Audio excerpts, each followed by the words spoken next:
రైతు మరియు గుర్రం కథ. గీత మధు దంపతులు వారికున్న కొద్దిపాటి పొలంలో కూరగాయలు పండిస్తూ జీవిస్తూ ఉన్నారు. వారికి ఒక గుర్రం ఉంది. ఆ గుర్రంతో వ్యవసాయం చేసుకుంటూ పండిన కూరగాయలను మార్కెట్కు తీసుకువెళ్లి అమ్మి జీవిస్తూ ఉంటారు.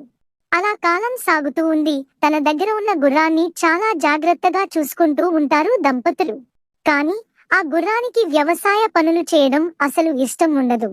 అలా తెల్లవారింది ఉదయాన్నే. నాకు ఈ కూరగాయలు ఊరు ఊరు తిరిగి అమ్మడం తీసుకెళ్లడం నాకు అసలు ఇష్టం లేదు. నా తాతలు తండ్రులు గొప్ప గొప్ప యుద్ధాలు చేశారు. నేను మాత్రం ఊరు తిరిగి కూరగాయలు అమ్ముకుంటున్నాను. నాకు అసలు ఇష్టం ఉండడం లేదు. ఈ పని ఏదో ఒకటి చేసి నేను ఇక్కడి నుంచి వెళ్లిపోవాలి. అలా అనుకుంటూ ఉంటుంది గుర్రం. మధు ఎప్పటిలాగే తన గుర్రంతో ప్రేమగా ఉంటూ తన పని తాను చూసుకుంటూ ఉంటాడు మధు. అలా ఒకరోజు అర్ధరాత్రి రైతు ఇంటికి కూరగాయలు దొంగలించడానికి ఒక దొంగ వచ్చాడు. అది గుర్రం కూడా చూసింది. దొంగగారు, మీరు నన్ను విడిపించి మీతో పాటు తీసుకెళ్ళండి. నేను చచ్చే వరకు మీకు విశ్వాసంగా ఉడిగలు చేస్తాను. అది విని దొంగ నవ్వి, నువ్వు ఇన్నాళ్ళు నిన్ను చూసుకున్న యజమానికే విశ్వాసంగా లేదు.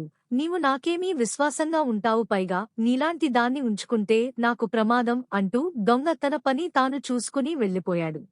దొంగ మాటలు నిజం తెలుసుకున్న గుర్రం అప్పటినుంచి తన యజమానికి విశ్వాసంగా ఉంటూ హాయిగా జీవిస్తూ కాలం సాగించింది. ఈ కథ మీకు నచ్చినట్లయితే లైక్ చేసి మీ ఫ్రెండ్స్ తో షేర్ చేసుకోండి. అలాగే మా ఛానల్ సబ్స్క్రైబ్ చేసుకోండి. థాంక్యూ.